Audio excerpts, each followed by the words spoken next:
this presentation and discussion, what's the big thing that Americans should be cognizant of with respect to oil prices, with respect to global politics, economics, and social issues?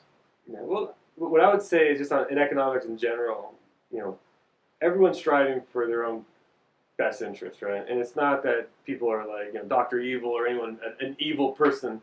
When I used to work for Exxon, there wasn't anyone bad there. Like people tried, they cared for their family, they cared for their environment, they did their best.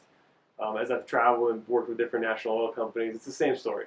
They care about their children, they care about their family, they care about their environment, and we're all we all have a common goal, which is the part that is comforting in the oil industry. I don't think there's many people blatantly out there to cause harm and to ruin the world. Now, I'm not saying evil doesn't exist. I'm just saying that for the majority of countries and individuals, we're all striving for a common good. It's difficult. It's difficult as we have to cross cultural boundaries, different into different countries. But the one thing I want Americans to kind of be aware of is that, first of all, it's too complicated to know, right? I can come here and I can give my opinion as far as if oil prices will be low or high, as well as someone else could come right back and say, well, they're going to be the opposite of what I say. And the reality is that I think we're both right, And all that really proves is that there's so many factors that depending on how we look at those factors, it could go up or could go down. Personally, I believe that the one thing we can all agree on is that the market's flooded. So we've oversupplied the market, and until we can kind of, get it back in equilibrium, we can expect to see lower prices than what a lot of oil companies would like to see. But a lot of individuals are happy to see low oil prices. And the one comfort to the United States is that our country has, diversified into so many different industries that our GDP does not solely rely on oil and gas. Now, a lot of countries in the world do.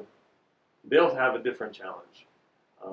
But I would say that the current market, we will survive. We're going to do okay. The unconventional has already been kicked off.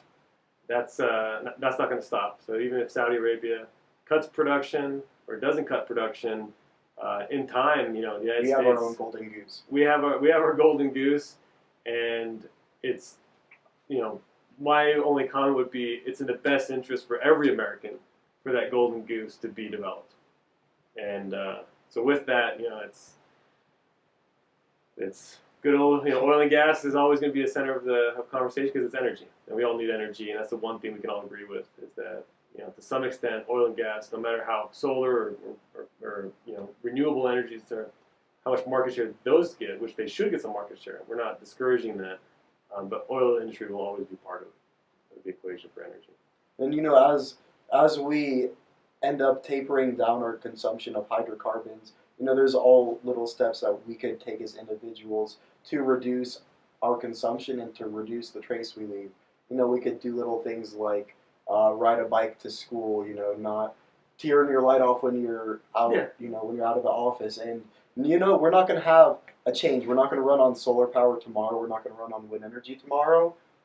Oil's going to be there for the foreseeable future. And we could just take little steps here and there to make sure that we consume it as responsibly and produce it as responsibly as possible. Yeah, the right answer is all the above. Everyone do what they can to use common sense. So. Well, thank you so much, Elio. It was an awesome conversation. Thank you for your time.